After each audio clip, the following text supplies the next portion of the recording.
Nearly broke the string right there. And Sean Dawkins had him beat. Jeff George just put this one out a little bit too far. He went to the right place with the ball. But you got a guy who's almost 8 inches higher. Watch the right side of your screen. This ball comes out flat. Instead of taking a trajectory up and giving him a chance, if nothing else, to make a jump ball, he lays it out flat. And you have to just throw it too perfect. You don't need to put that much pressure on yourself. And look at this. Biasucci has scored the last 25 points for the Colts. He's having a wonderful year, and it's a good thing for them. From 39 yards out, Biasucci now 25 of 29 on the year. He has been the offense. It's 10-3 Eagles with 2 seconds to go in the first quarter.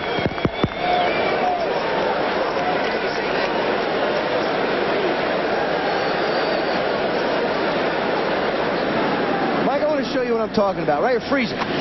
Right there. See the way this ball's coming out flat like this?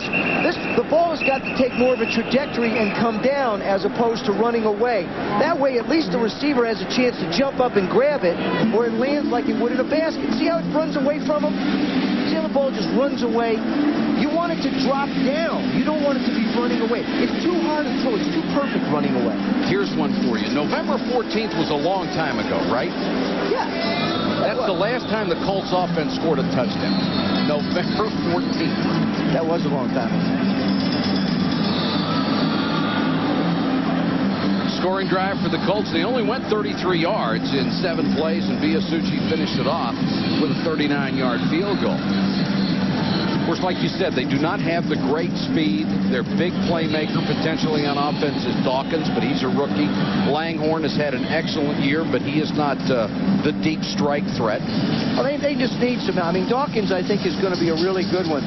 And I still believe Jeff George can be as good as Jeff George wants to be, and the personnel around him allows him to be.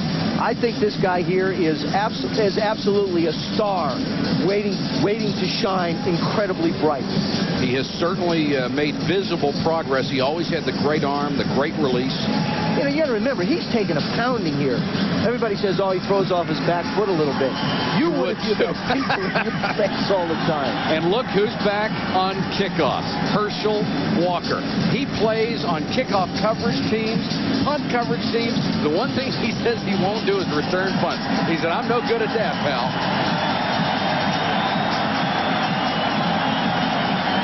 Biasucci to kick it away.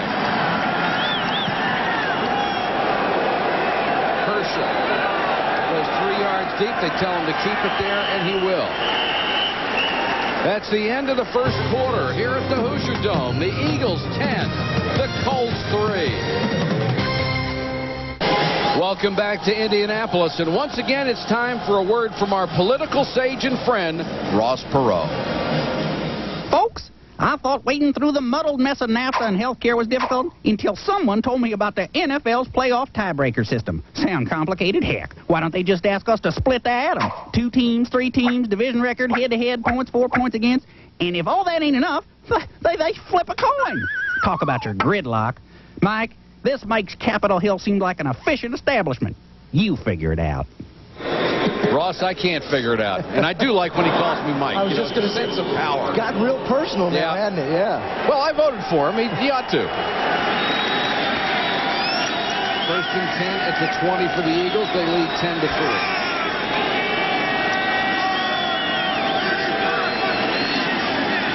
Joseph picking his way for about 4. Let's take a look at the playoff possibilities right now. The division leaders, the Giants at 10-3. Green Bay now at 8-6 because they have the tiebreaker advantage on Detroit. San Francisco clinched the division today at 10-4. Dallas 10-4 finishes with Washington, and at the New York Giants they can still win the East. Detroit at 8-6 will finish at Chicago and against Green Bay within the division. New Orleans 7-6. Big game tomorrow night against the Giants. They finish with Philadelphia and Cincinnati. We'll take a look at the rest in just a minute. 2nd and 6. Brister, nice fake. Throws to Williams in the flat. He's about a yard shy of a first down. Let's go back to the wild card picture and pick it up with Minnesota. Big win today. They're 7-7, but they have to finish with Kansas City and Washington. Chicago at 7-7 goes against Detroit and the Rams. They may have the best schedule left. Atlanta at 6-8. They need a miracle at Cincinnati and against Phoenix. And Philadelphia, talk about miracles. New Orleans and San Francisco after this one. Like Rich Kotite said, yeah, we can hit the lottery too. Maurice Johnson, the second tight end, in with Bavaro on 3rd and short. Brister, quarterback keeper. He's got the first down.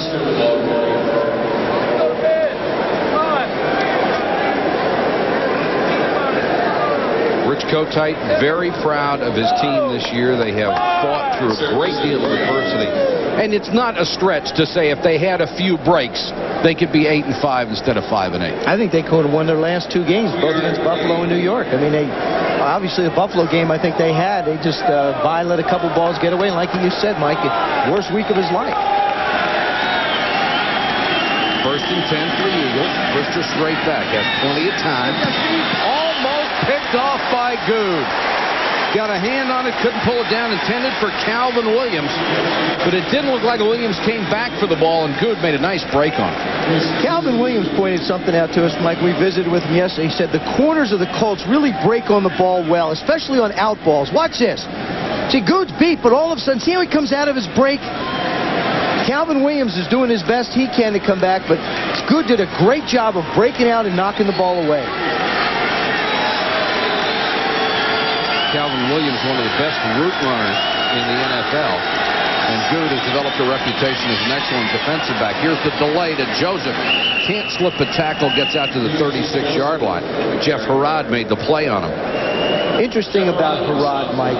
He is an excellent linebacker. He moved from inside to outside. He's playing the outside backer now in the 4-3. But he's one guy, when you watch a game, when he gets his hands on somebody, they're going with it. Yeah, he makes tackles, and the people go down. They don't gain 5, 6, 7 yards after that. He dislocated his ankle in preseason, came back several weeks before they thought he would. Paul Richardson, number 81, a recent acquisition just into the ballgame, signed off the practice squad. Screen to Walker. He dives for the sticks. Let's see where they'll mark it. Short. Walker had blockers inside, went outside, trying to get to the marker and didn't make it, and is beefing about the spot.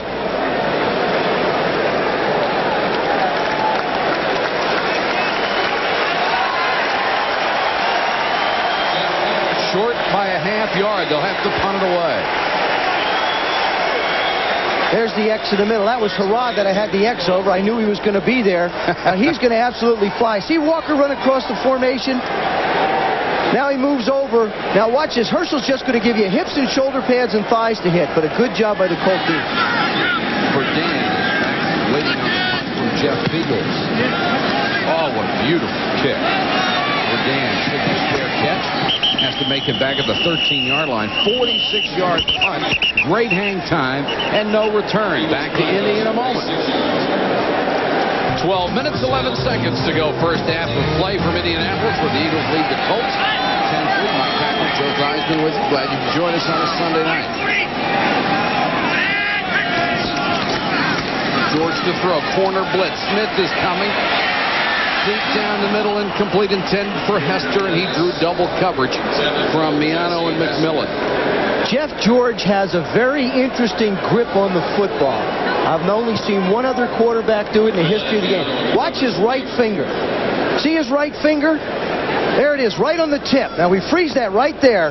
His finger is right on the tip of the ball. There's only one other quarterback I've seen do it, and that was Terry Bradshaw. The reason Jeff George does it is because when he was a kid, the first thing he saw in a magazine was Terry Bradshaw do it. He figured that's the only way he can throw a spiral, and that is the only way he can throw a spiral. Not a bad role model to throw from, especially a young arm like that. George in trouble. Keith Millard with the sack at the 2. Millard signed as a free agent in the offseason. hurt his left knee in Game 6 after he was playing extremely well and has been used in pass rush situations only ever since. This guy was the NFL Defensive Player of the Year a few years ago. And there's a guy that he's worked against for years. Kirk Loudermilk was the center, was in Minnesota. Keith Millard was in Minnesota. They practiced against one another. That time, Keith got the upper hand. In the Eagles pass rush,